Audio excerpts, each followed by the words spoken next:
I've been thinking about success lately. Effectiveness and the true nature of that, which is self-effacing. And I'd like to talk to you about a word that you don't come across much, but is directly related to your success. It's the word efficacious.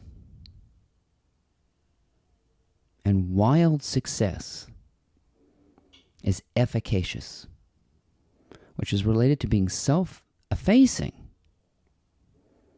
selfless, and heapings of blessings. So if you want to know how to become successful, you'll need to know how to erase yourself from the surface. Stick around.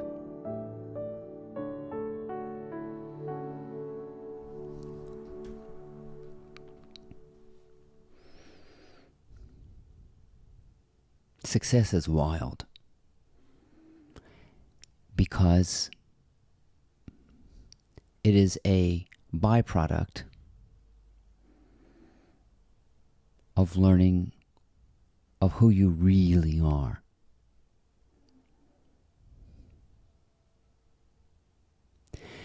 And it's a lot like that show Undercover Boss. The undercover boss doesn't understand what's happening at the lower levels of their company. So what they do is, if you've ever seen that show, the CEO of this large corporation becomes a fry cook or working in the delivery room where they sort out mail and that sort of thing. It's upper management getting down into the trenches and suddenly discovering that their decisions from on high are trickling down. Now, undercover boss can also work the other way around, where the fry cook suddenly realizes there's much more to being a fry cook. I mean, this happened in a person called Brother Lawrence. You may have heard of Brother Lawrence. He was a monk, maybe in the 18th century. I'm not sure when he lived. And he wrote a little book called Practicing the Presence of God. And he had this self-deprecating way about himself. His job was to wash dishes. And he thought that was some kind of demeaning job until he realized he was the undercover boss and that he was simply just playing a role of being the dishwasher, but that did not demote him, make him less than, nor did it mean that once he discovered that he was the undercover boss, did it mean that he had some sort of superiority.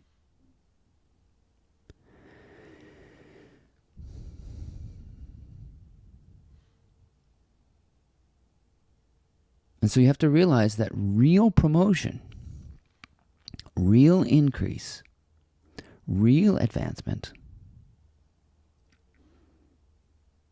is done by others, not by you. You'll never be able to promote yourself, open your own opportunities, and help yourself. See, the self-help industry is really misleading.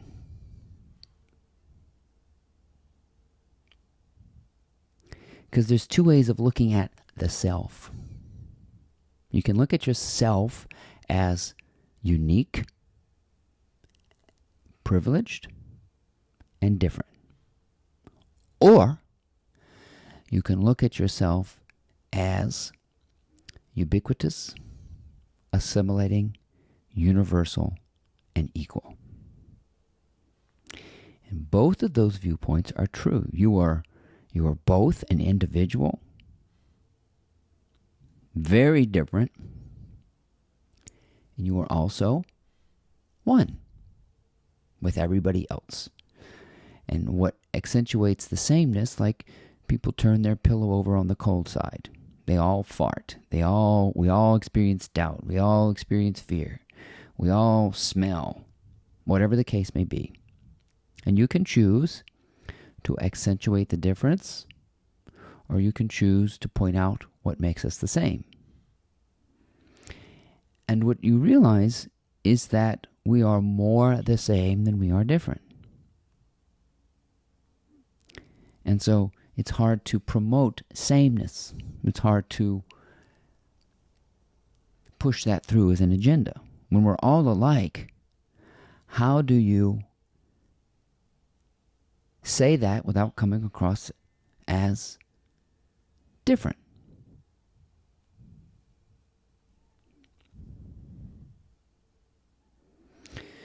But you will realize that the shortest, quickest, most catapulting way to success is to be self-effacing. And self-effacing means to erase from the surface. It means to basically turn away from what looks like differences. Even with those that are difficult to get along with, people that hog and hoard, and people that want to be first. But that's okay. When you're the undercover boss, you realize you don't need to be first. You don't need that. You don't need to be recognized. You can enjoy yourself promoting others. One of the things I loved about being a choral director was that a choral director doesn't do anything, or an orchestra director. They guide, they mentor, but in the spotlight, in the moment where the music is being executed, the people, the community, the oneness is accentuated because everybody's doing the same thing at the same time, working towards a unified goal. And what really irks me is when you see orchestra conductors bowing first, as if they can take all the credit for the beautiful music that was rendered. But I think the glory in success is in showing people that they could do it, despite their fear and nervousness. I used to like that about being a conductor, is that to see the nerves and the inhibitions melt away, and to feel that unified consciousness coming through in the group. That's called synergy. That's putting the needs of the group above your own. And that's what success is. Putting the needs of the group before your own. Which ironically provides for yourself. That's how the undercover boss is provided for. So, who provides for the provider? Who kings the king? Who's the Lord of Lords? Well, in that instance, the conductor is not the leader, but really the last person you would think to give credit to, because they facilitated it. So success is facilitated. Your own success is facilitated when everybody else gets their meal, gets their satisfaction. It's like having kids. You want to make sure they are comfortable, they've got their food, they've got their comfort. The parent eats last. And there's plenty for the parent, because the parent knows they are parented. You see? So being efficacious is the true nature of success. And there's a wonderful passage in Malachi that says, "Test me. Test me." It talks about tithing. "And I will open the windows of heaven." You see, life is not a self-serve buffet. You see, you think you got all this money and all this stuff, and you can just go help yourself and pile it on your plate and push everybody aside. But that's not how it works. It is not a self-serve buffet like that. Those people who vie for first place to heap their plates full of Chinese food are empty. They don't understand the self-effacing nature of service. But you can confuse this for being self-deprecating. Like, I'm the lowly servant. No. By being the lowly servant, you are the Most High.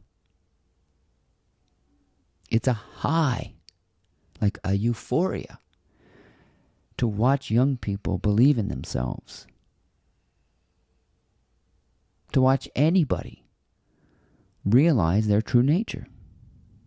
This is your purpose.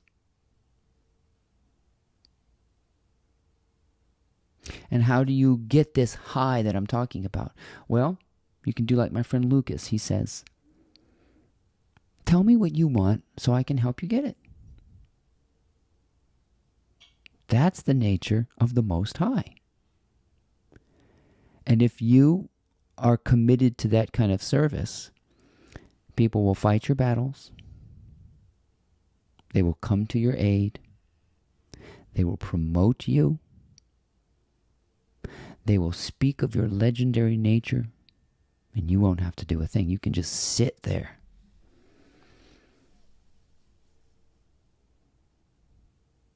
And create.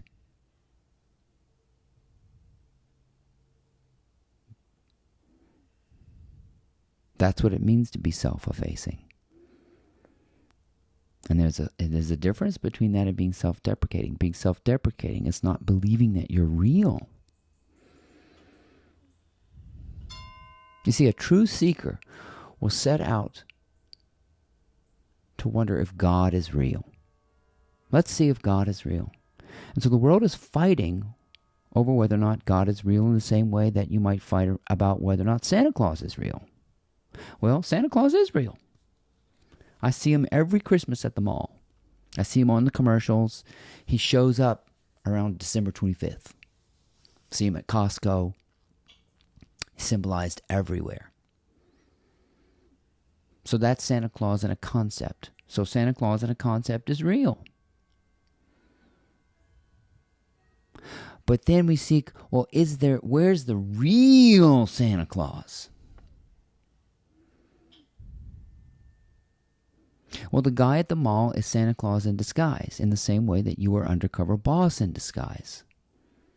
And when we're all undercover boss in disguise, this becomes complicated. Because some people have realized that they are undercover boss,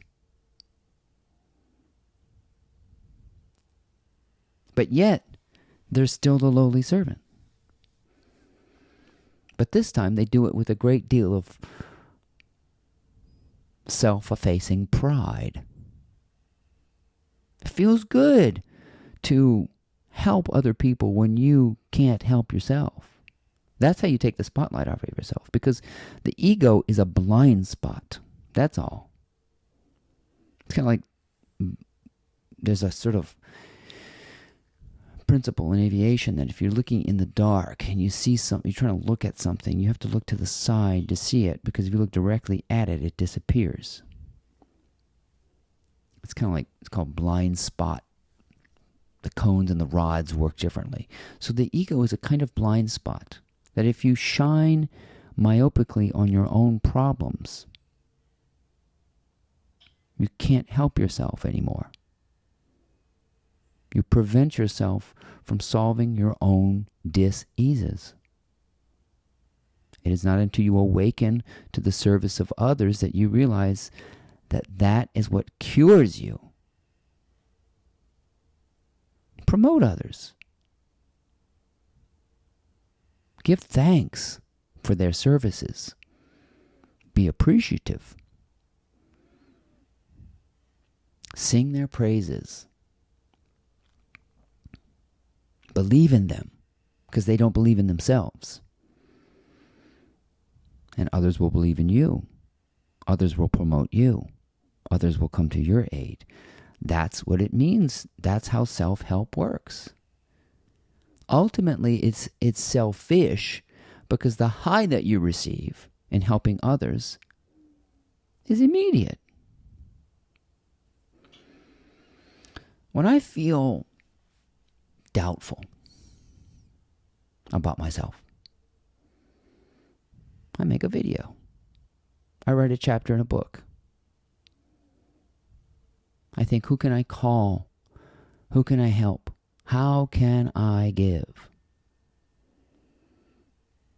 And it's in giving that we are successful.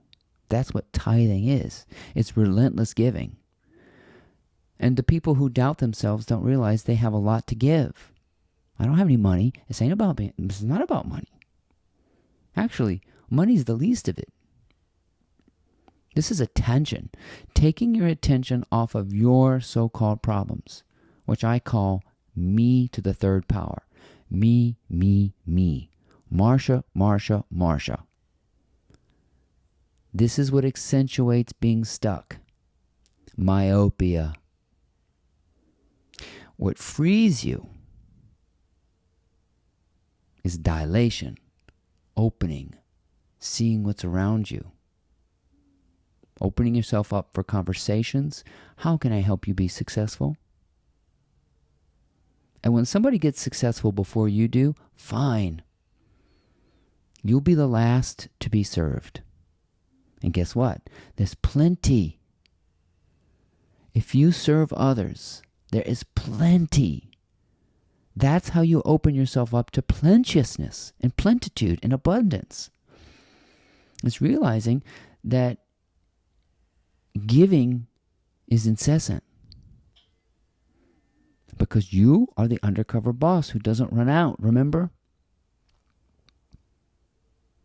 You have discovered the secret. The secret stash. The secret supply. That which never runs dry. That's efficacious. Taking a bow last.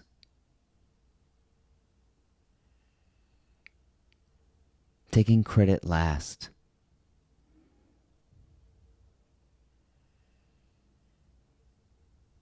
But giving first and foremost.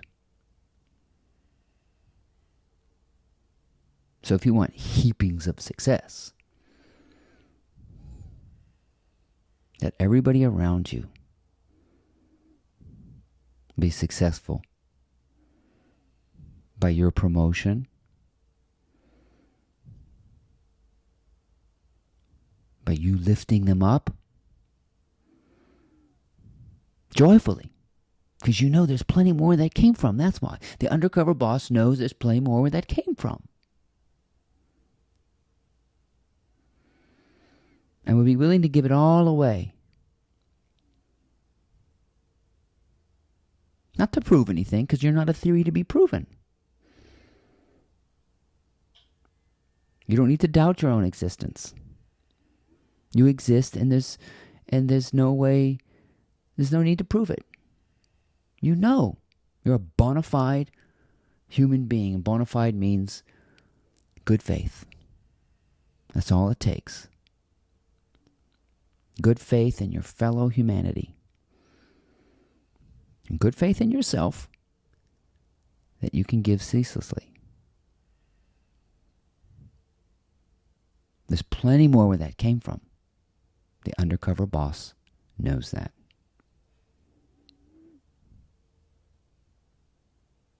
Others will promote you. Others will fight your battles. Others will come to your aid. But only if you promote others. Only if you are an advocate.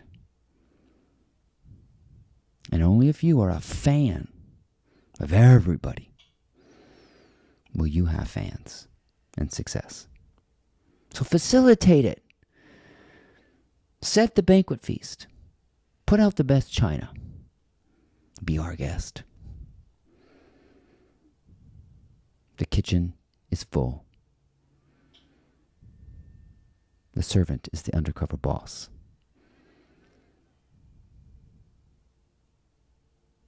And plays all the roles and all the parts, including yours. My name is Ryan. I hope you enjoyed these insights. Please check out my blog, mymorningmotivator.com.